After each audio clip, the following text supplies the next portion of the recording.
I got to 6 months!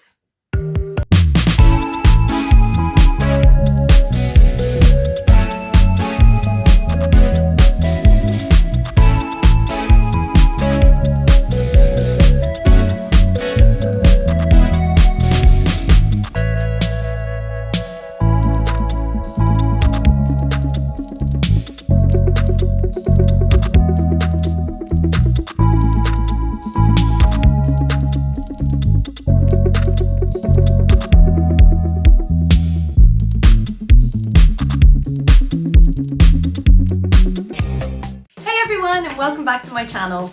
My name's Eva and I'm super excited to be bringing out today's video because today I'm celebrating 6 months of making YouTube videos every single week. It's a huge milestone that I'm so excited to share with you, and with that in mind, this video is going to be about the experience of creating these videos, why I started, what went well and what didn't, and how I'm going to be taking this channel forward. So to everybody who has been watching and who has subscribed or who has commented or who has liked, thank you so much. I really appreciate it and it's kept me motivated and excited to keep going. If it's your first time here, welcome. And I hope you find out a little bit about whether YouTube was worth it. If you're thinking of starting a channel yourself, then hopefully I can give you a view of what this looks like 6 months down the line. Let's get to it. The number one reason I wanted to start this channel is to help people build meaningful careers. It's the part of my job that I enjoy the most because I have a day job too, and coaching people and helping them get to something that they find truly fulfilling is what makes me happy. I was always the person that friends came to ask for advice on their interviews or getting their CV ready or getting ready for a new job. So I really just thought it would be worth putting that knowledge out there and seeing if anybody else finds it helpful. My number one goal is very simple, and that is to create one video every week for a year. And while it seems very simple, I didn't want to start off with measuring the impact or the outcome because I knew that that could be demotivating, especially when you're just starting out. So looking at your numbers of views and subscribers. Instead, I focused on what was completely within my control and putting that video out every single week. And I'm super proud that I've met that for the halfway point, which is the 6 months. The next goal that a lot of YouTube creators have is to get to monetization and be able to have ads on your channels. Before you get to that, you need to have 1,000 subscribers and 4,000 hours of watch time. I'm currently at 195 subscribers. Let's see if we can get that up. If you're not subscribed, subscribe and hit the bell for new videos every Friday. And 760 hours of watch time. So every week I'm working on making my videos a little bit better and keeping people more engaged and making sure that what I'm sharing is valuable. If you're an expert, then you can probably tell I don't have a super sophisticated setup. This is just a corner of my room, and I really tried to focus on getting the videos out even if the quality wasn't 100%. So I don't have any fancy setup, I don't have a fancy camera. All I use is my Samsung phone and a tripod that I got on Amazon, and I can leave the links down below if you would find that helpful. I don't have any fancy lights. I tried a ring light, but I didn't find that that was really well balanced, so I just wait until the day and let the natural light from the window opposite me light up the space. And if you're interested in hearing a little bit more about how I create the videos, then feel free to post your questions down in the comments and I will respond to them, or maybe even make another video about how to go about creating videos. The staple in every single one of my videos has been the 10-second dance break. So I am going to cut to a 10-second dance break, and this one is going to be celebrating. And really this year I wanted to be celebrating in Brazil at the carnival, and I couldn't do that, so I'm going to play some samba music.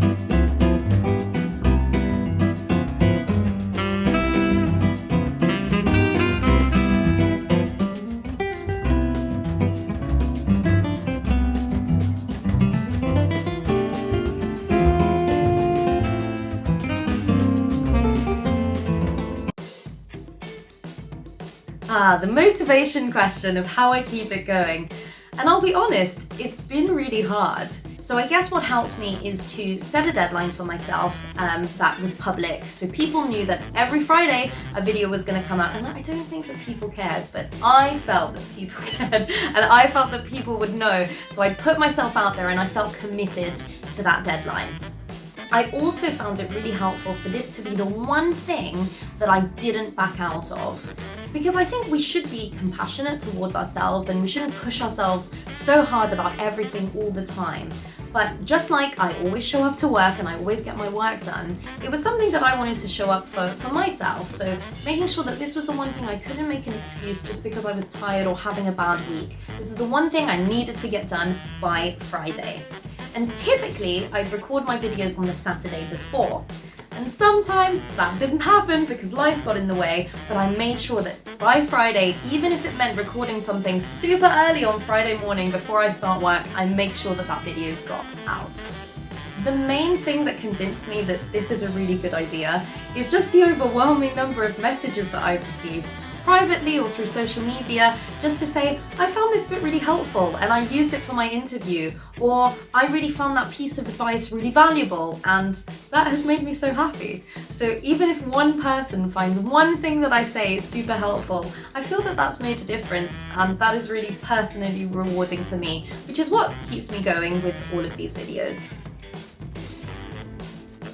I will never forget the day this happened because it was so incredibly exciting. Now, normally when I put my videos out, I publish them on my social media channels, so typically I'll get a high number of views for the first couple of days, and then they'll slowly die down when all of my contacts have seen those videos. So I'd put a video together, which is actually my most successful video, which was about changing from a Windows laptop to a Mac, and all of the challenges and all of the tips that I learned. And when that video came out on March the 5th, I got about 50 views on that day. So it was maybe higher than I'd normally get, but not ridiculously high. And then slowly that died down. And it wasn't until about 2 months later that I looked back on the views of that channel and I had 90 views on May the 3rd. And those 90 views just meant in my eyes that, oh my word, and the YouTube algorithm has picked up this video and it was showing it to more people. And that was so exciting because sometimes it just takes a while to see the results of that work. So I felt that that had been finally paying off. And that video currently has over 6,000 views and it's slowly dying off again, so I'll have to keep working on it, but it was so exciting to see that the work does pay off, and you can see in the chart when YouTube starts to pick it up and starts to recognize that this will be good for many other viewers. Even though I had a content plan of the videos that I wanted to create over the next 3 months, it also really helped to just have my eyes and ears open for when new things or new ideas came out. And in fact, I have a huge list of video ideas that eventually come into play or I think are relevant at that time. But one of the weeks I was uploading my YouTube video and it wasn't going through because the copyright checks weren't being completed. And I tried to look online and I tried to Google it and I tried looking for other YouTube videos, and the other YouTube videos out there didn't really give an answer.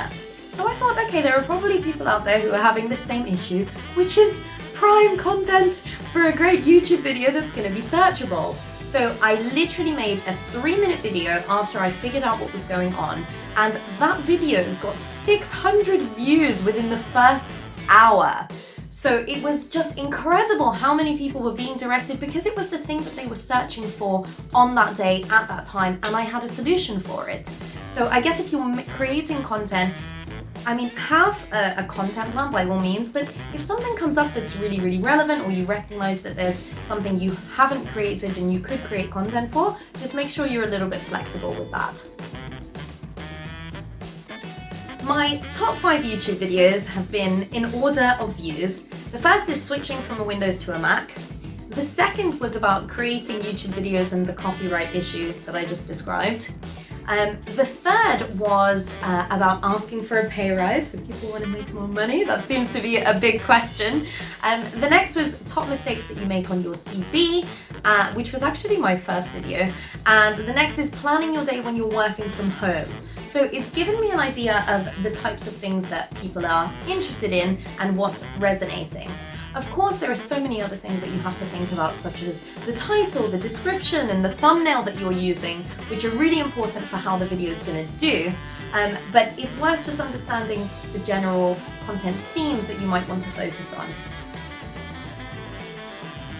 through the process of creating these videos, I've found that I actually enjoy the filming, I enjoy the editing, I enjoy putting that video out there and marketing it.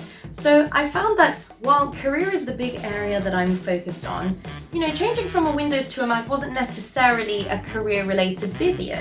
So my thoughts are, now that I've got to 6 months, to just start trying things out, and hopefully it doesn't annoy too many of my subscribers.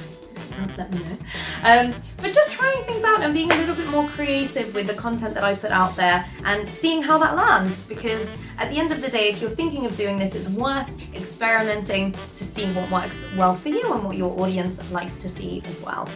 I hope you found this video interesting, and if you have any questions about starting your own channel, feel free to post them and I will get back to you, and give me ideas for other videos that you would like to see. Thank you so much for watching, thank you so much for subscribing, and I'm wishing you all the very best until next week.